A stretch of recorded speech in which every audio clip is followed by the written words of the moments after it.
Hi, everyone, and welcome back to another episode of Savage Files. I'm your host, Jade Savage, and today we are talking all things Carlee Russell. Carlee Russell is from Hoover, Alabama. She was born on July 22nd, 1997, meaning she just turned 26 a few days ago. She graduated from Spain Park High School and attended Auburn University at Montgomery. And most recently, she was excited because she finally got accepted into nursing school at UAB. From the outside, it seemed like Carlee was living a normal, beautiful life. But everything changed on the evening of July 13th when police received a 911 call from Carlee Russell. Hi, I am on Interstate 459, and there is a kid just walking by themselves. Hold on. Where on 49 are you? I'm right next to the exit 10 by the Hoover Med, like to get off by the Hoover Med. Okay, so you're before the exit? Yes. Okay, were you headed southbound or northbound? Okay, towards Tuscaloosa or towards 280? Towards Tuscaloosa. Okay, and was the child on the left or right side? On the right side. Were they walking northbound or southbound? They're walking towards Tuscaloosa. Walking southbound? Or how old did they look? Like a toddler, maybe 3 or 4. Did you pull over with them? Are you still with them? Yes. Okay, are you with the child right now? No, I'm not. I didn't get out of the car. I can see them though. Do you mind staying and keeping an eye on them until we get there? Yeah, sure, yeah. Okay, what kind of car are you in?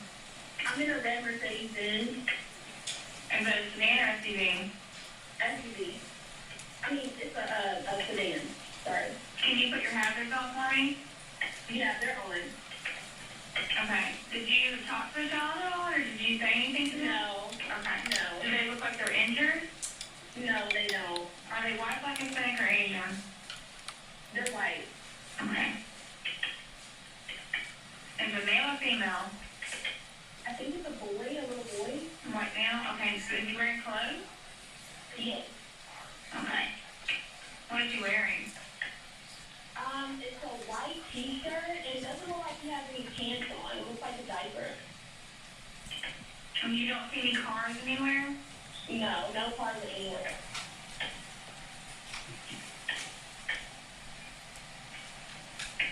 Okay. All right. What's your name? My name is Carlee Russell. And you don't see any injuries on the child from where you're at, correct? No, but I can't really see them that good.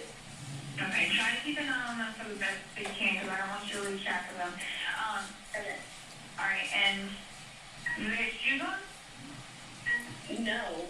Shoes? Not that I can see. I can't really see that one. Okay. All right. I've got them on the way, okay? Just try to keep an eye on them, but the officers are on the way, okay? Okay, thanks. Thank you. Okay, bye. In the 911 call, Carlee states that she saw a 3 to 4-year-old toddler with no pants, no shoes, in a diaper, and a white t-shirt running down the side of the highway.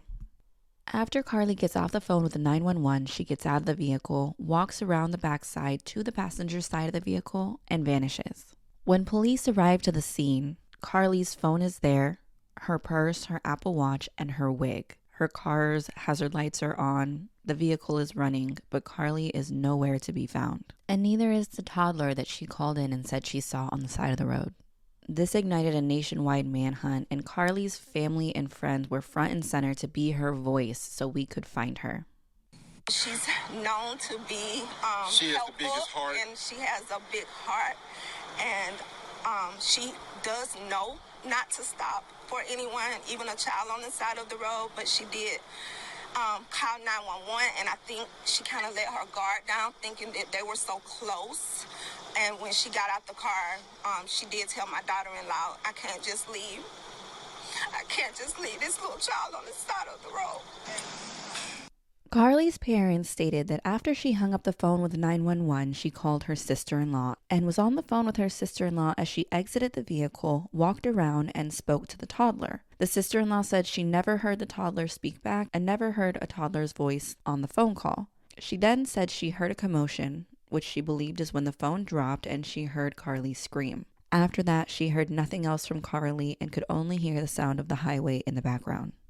Carlee's mother took to Facebook to write this statement.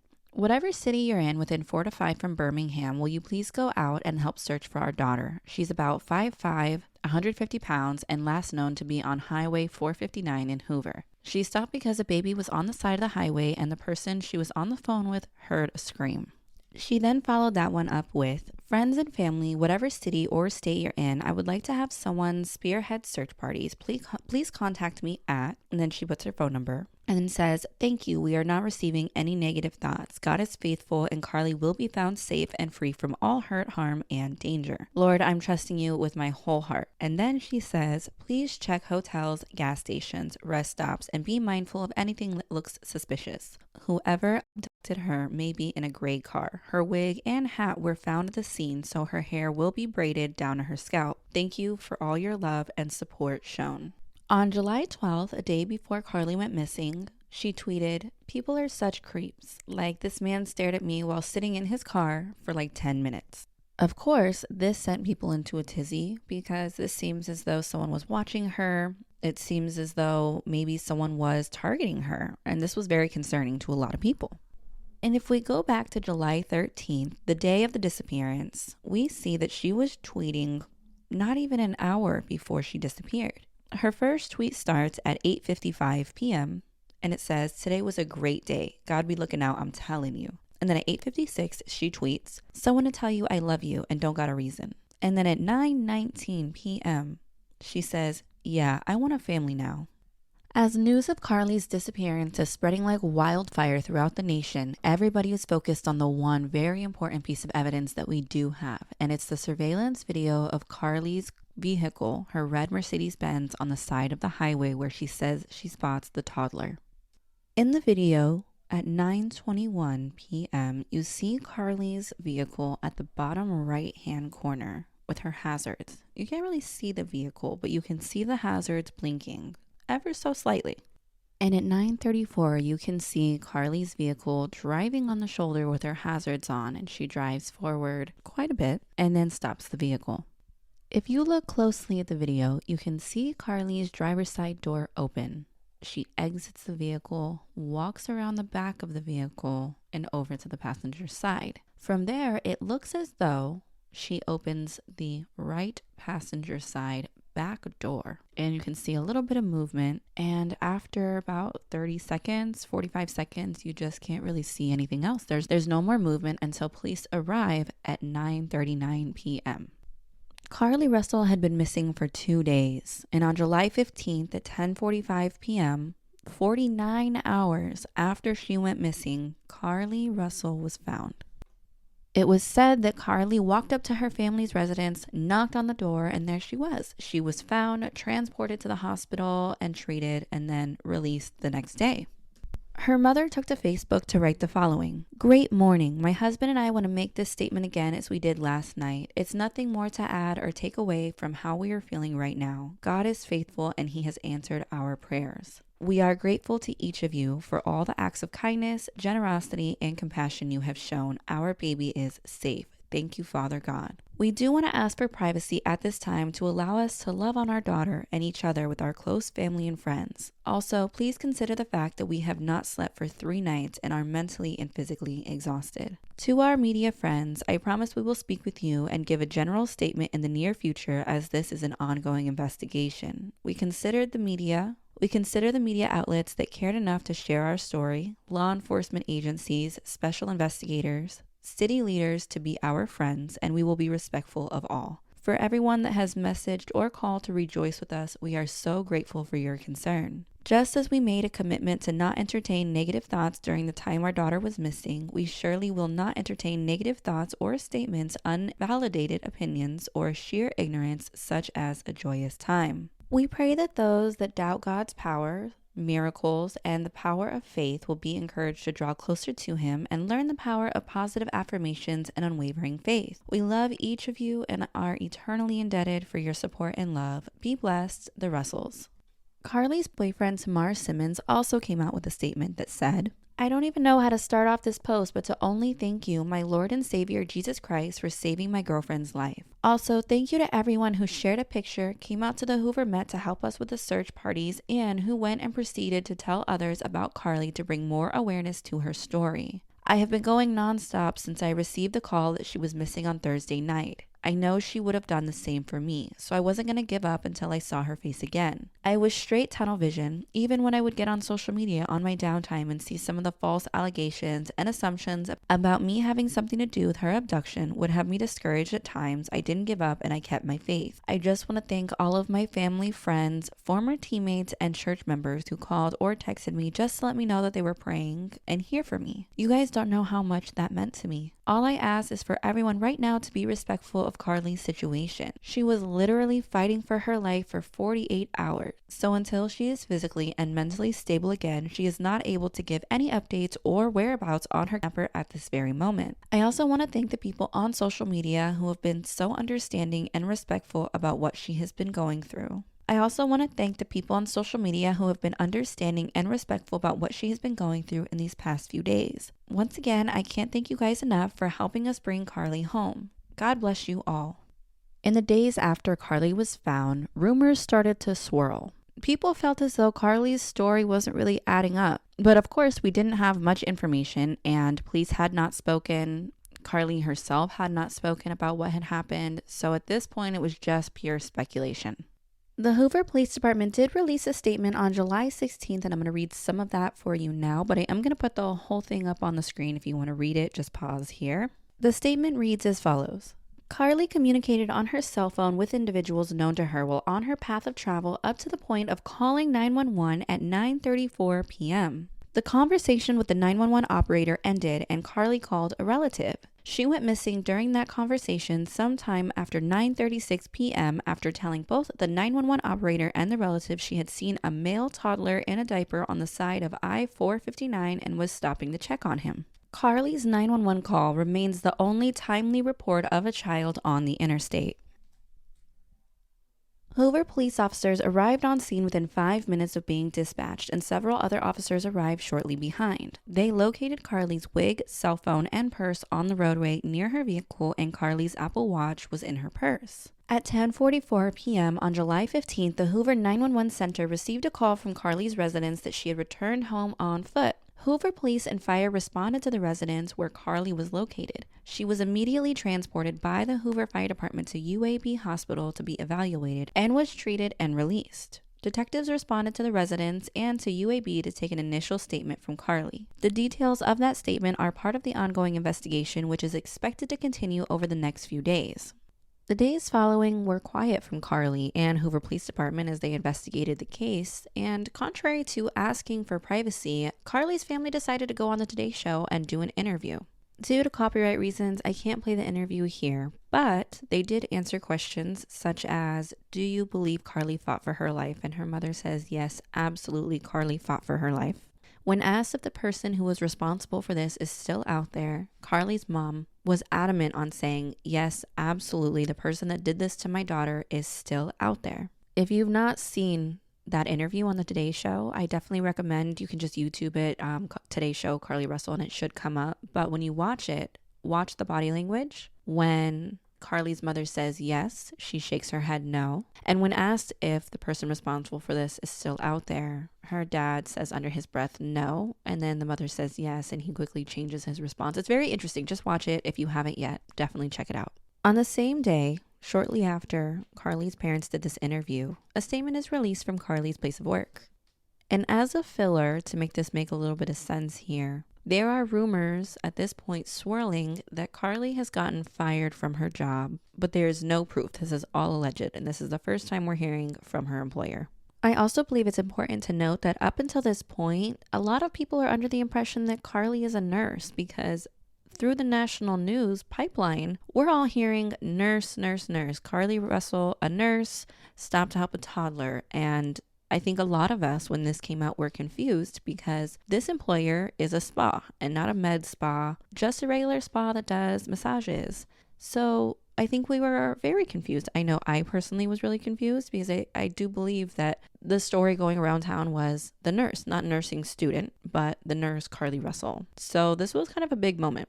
The statement from her work reads, in response to the many inquiries Woodhouse Spa Birmingham has received over the past several days regarding the Carlee Russell case, we offer the following. Our greatest concern has always been the well-being of Carlee and her safe return. Woodhouse Spa employees have been deeply impacted by the events that transpired, but are now ecstatic with the news of Carlee's return home. Our employees worked extremely hard through very tough times, keeping guests happy while dealing with the fact that their coworker was missing. We've been working with the Hoover Police Department since Friday morning, the morning following Carlee's disappearance, in order to come up with any information that would help the investigation. Everything we uncovered is in the possession of the Hoover Police Department. We understand the investigation is a very sensitive state, and we do not want to release any further details that could jeopardize the investigation. Leaks, both true and untrue, can have a devastating impact on any investigation. We understand there are many posts on social media claiming certain information to be true. Some items are factual while others are not. Please rest assured that the Hoover Police Department is working around the clock to bring this case to conclusion. We have great confidence in this investigation and expect a resolution soon. July 18th is a big day in this case. We wake up that morning, we get Carlee Russell's parents on the Today Show. Later on, we get the press release from Carlee's employer. And to finish out the day, Hoover Police Department says there's going to be a press conference tomorrow, 2:30 p.m., Wednesday, July 19th. And along with that, they attach a press release. And in my opinion, this press release spoke volumes. Again, I'm going to put it up on the screen if you want to read the whole thing, but I just am going to read the meat and potatoes of this bad boy. The statement reads, after leaving the Colonnade, Carlee went to Target on Highway 280 and purchased some snack food type items. These items were not located in the vehicle or with her cell phone and wig at the scene of her disappearance. The Hoover Police Department did not locate any evidence of a toddler walking down the interstate, nor did we receive any additional calls about a toddler walking down the interstate, despite numerous vehicles passing through that area as depicted by the traffic camera surveillance video. Detectives have obtained surveillance video from Carlee's neighborhood, which shows her walking down the sidewalk alone prior to her arrival at her residence. Fire department radio traffic obtained by several media outlets shows that medics were dispatched to her residence on an unresponsive but breathing person. That was the term used in the initial dispatch of the Hoover Fire Department to the residence, and the information about her condition was simply a dispatcher relaying information from what a 911 caller told the emergency communicator. When first responders arrived on scene, they found Miss Russell conscious and speaking, and she was transported in that condition. She was later treated and released from a local hospital. It felt as though Hoover Police Department was drawing a line in the sand with this statement. It is the first time that they're coming out and they're saying there was no baby. We got no other calls about a baby from anybody else driving by, and the highway was busy. You can watch the surveillance video and see there's no baby, and we never found a baby or a sign of a baby. Miss Russell stopped at Target. She picked up snacks. When we got to her vehicle, the snacks were not there. They also said, we have surveillance video of Miss Russell walking down the street when she was headed home. And word around town, there is no proof to this, but the word around town is that the surveillance video shows Carlee walking. And as she gets closer to her residence, she starts running and acting frantically and banging on the door. With the press conference being the next day, we were very hopeful that we would get some answers. However, we've seen this so many times where, police just feel like they need to come out and at least just make a statement or have a press conference in order to get the media off their back. So we were definitely hopeful. And boy, did we get some answers. Thank everyone for being here today. Besides me stands the team who played a significant role in this investigation. I want to thank our department, members of surrounding local law enforcement agencies, the FBI, Secret Service, United States Marshals, and ALEA for their assistance in this case. We said from the evening of July 13th, our focus would be the safe return of Carlee Russell. That occurred on Saturday, July 15th, approximately 49 hours after she called 911 and disappeared. From that point, our focus has been to determine Carlee's whereabouts during that time and what exactly took place. Let me say up front, this investigation is not over. We're still working this case, and we'll work in this case until we uncover every piece of evidence that helps us account for the 49 hours that Carlee Russell was missing. However, through the public interest, and in some cases, public fear that this story has generated, we owe it to our citizens to tell them the facts that we have uncovered. So I will give you the facts that we know today. On July 13th, at approximately 8:20 p.m., Carlee left work from a business at the Summit. Surveillance video from her place of employment shows Carlee concealed a dark-colored bathrobe, a roll of toilet paper, and other items belonging to the business prior to her departure. She ordered food from Tzatziki's at the Colonnade and traveled there. She then traveled to Target on 280, where she purchased some granola bars and Cheez-Its. From there, she remained in the parking lot at that shopping center until 9:21 p.m. when she drove to I-459. Carlee communicated on her cell phone with individuals known to her while on her path of travel, up to the point of calling 911 at 9:34 p.m. Carlee called a relative after speaking with the 911 operator. She went missing during that conversation sometime after 9:36 p.m. Traffic camera footage was obtained which depicted this portion of the incident, and that footage was analyzed as part of the investigation in conjunction with the 911 call and cell phone data to accurately determine the time frame. Carlee's 911 call remains the only report of a child on the interstate, despite numerous vehicles passing through the area at that time. No one has called to report that a child is missing, and the Hoover Police Department did not locate any evidence of a small child walking down the interstate.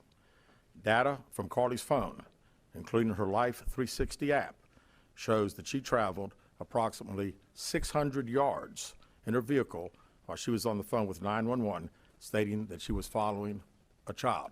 600 yards. That is 6 football fields straight, 600 yards. The Hoover 911 Center received a second call from Carlee's mother stating that a relative was on the phone with her when they heard Carlee scream, and then they had an open phone line. Hoover police officers arrived on the scene within 5 minutes of being dispatched, and several other officers arrived shortly. They located Carlee's wig and cell phone in the grass near the vehicle. Her purse was located in the front seat of her vehicle with her Apple Watch in the purse. The food she ordered for Tzatziki's was also in the car. The items she purchased from Target, as well as the items taken from her place of employment, were not in the vehicle, nor were they located anywhere around the scene. Hoover police deployed all available assets from the point in the search for Carlee. Additional resources were called in to include our own drone unit, crime scene investigators. Numerous detectives responded to the scene. Throughout the day Friday, officers from surrounding local and federal agencies assisted Hoover police in the search for Carlee Russell. Officers returned to the scene on 459 to conduct a thorough line search for evidence. K-9 teams from the Jefferson County Sheriff's Department responded to check for any sign of Carlee, the child that she claimed to see, and anything else that could be considered evidence in this case. Those searches all turned up empty. Private citizens, including search parties organized by her family, friends, began looking everywhere that they could to find any trace. These searches took place throughout the day Friday and again on Saturday, yielding nothing. At 10:44 p.m. on July 15th, the Hoover 911 Center receives a call from Carlee's residence stating that she returned home on foot.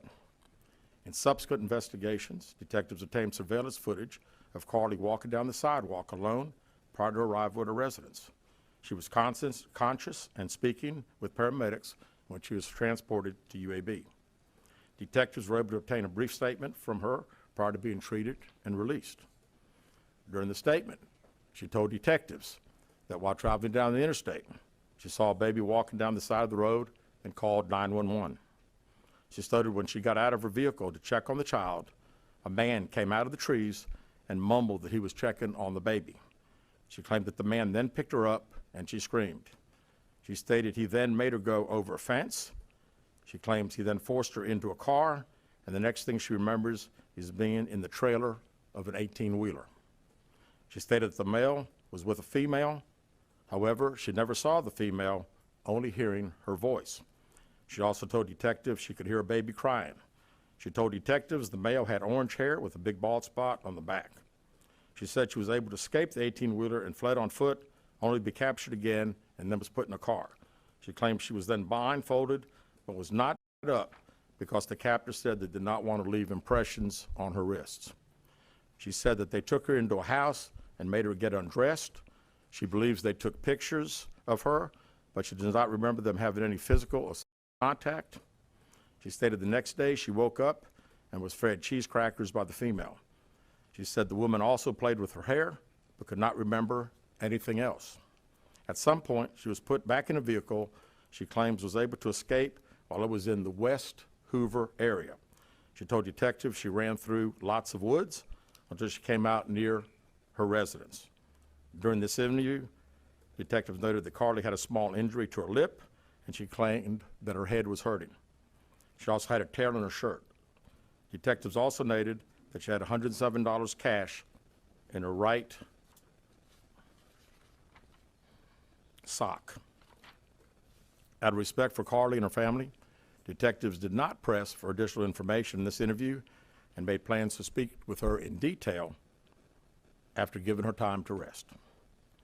Detectives continue analyzing data from Carlee's cell phone that was left behind at the scene.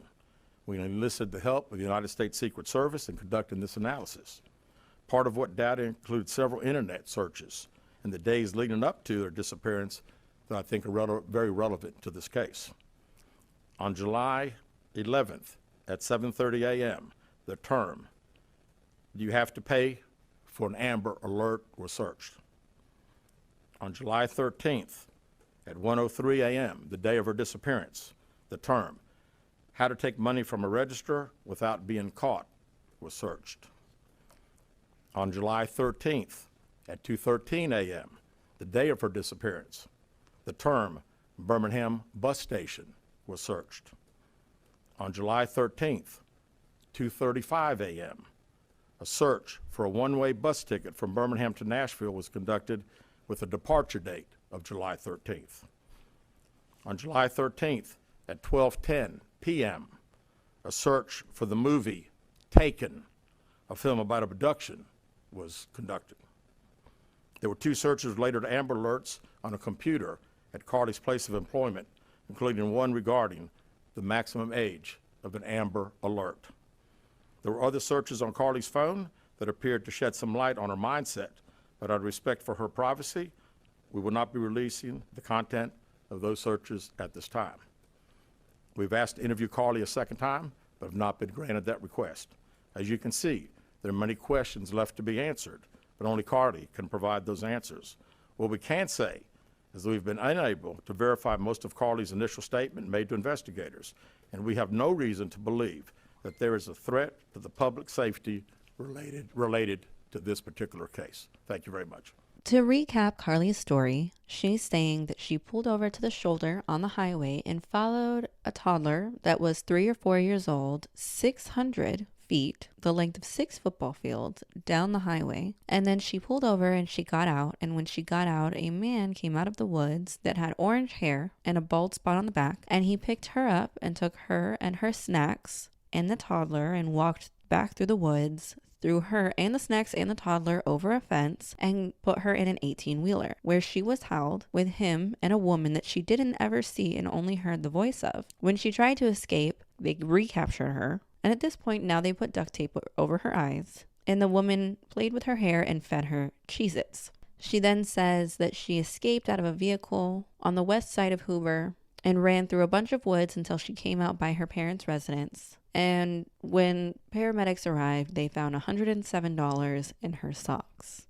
The day that she disappeared, it shows that she searched on Google, "Do you have to pay for an Amber Alert? How to take money from a register without being caught? Birmingham bus station. One-way bus ticket from Birmingham to Nashville. Movie Taken. And the maximum age for an Amber Alert." And let's remember that in the movie Taken, there's an infamous scene where Liam Neeson is on the phone with his daughter when someone breaks in and takes her, and he can hear it on the other end of the phone that she's screaming. Fast forward to the resemblance of Carlee Russell calling her sister-in-law on the phone as she's allegedly being taken, and you can hear screaming. She quite literally reenacted a scene from a movie. Just let that sink in for a second.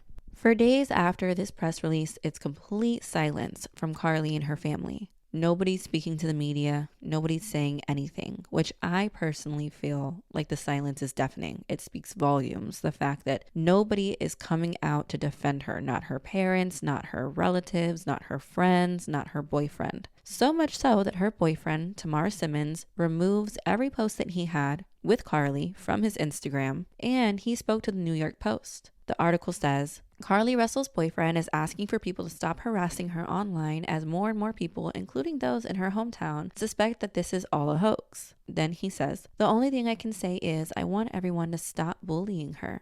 I know what it seems like, what she did. Just stop on social media.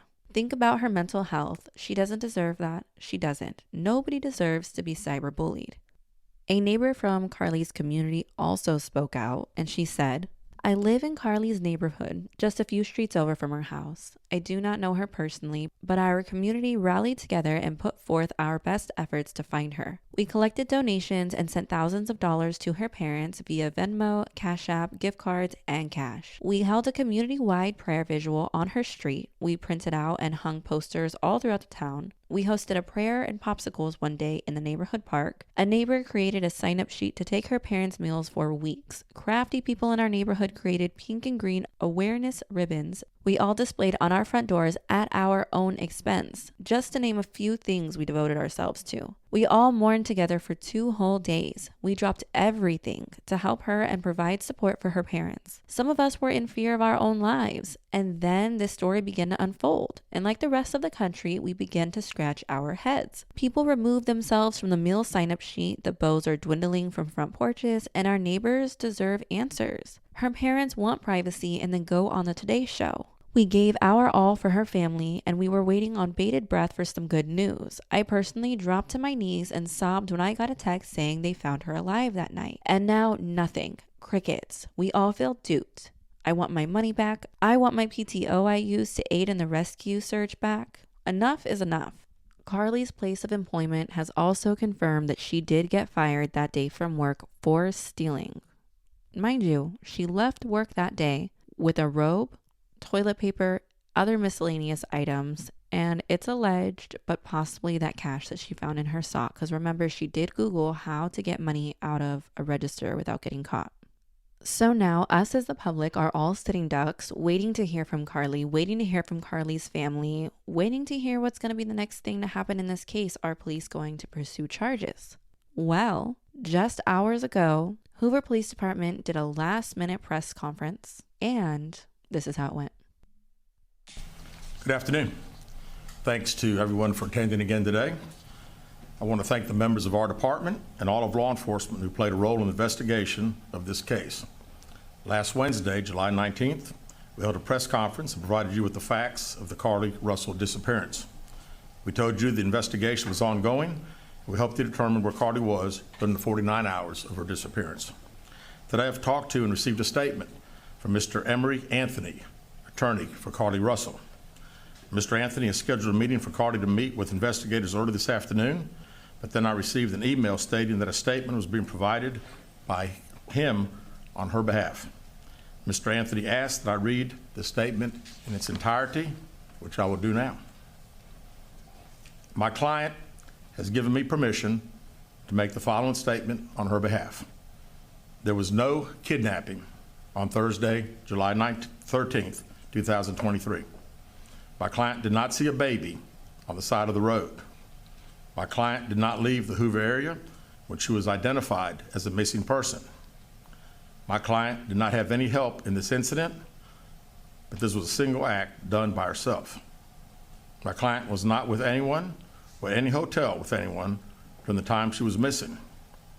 My client apologizes for her actions to this community, the volunteers who were searching for her, to the Hoover Police Department and other agencies as well, as to her friends and family. We ask for your prayers for Carlee as she addresses her issues and attempts to move forward, understanding that she made a mistake in this matter. Carlee, again, asks for your forgiveness and prayers. We have a meeting scheduled with Mr. Anthony to further discuss this case.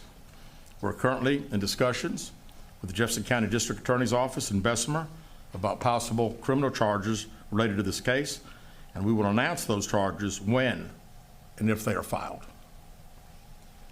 More than a week went by before Carlee Russell spoke out or spoke to police again regarding her disappearance. In those 7 days, Carlee had a birthday, to which we have photos taken by the media loads and loads of cars lining the street attending her birthday party that they had at her parents' residence. And then today she comes out, Monday, July 24th, and she comes out, she doesn't make her own statement.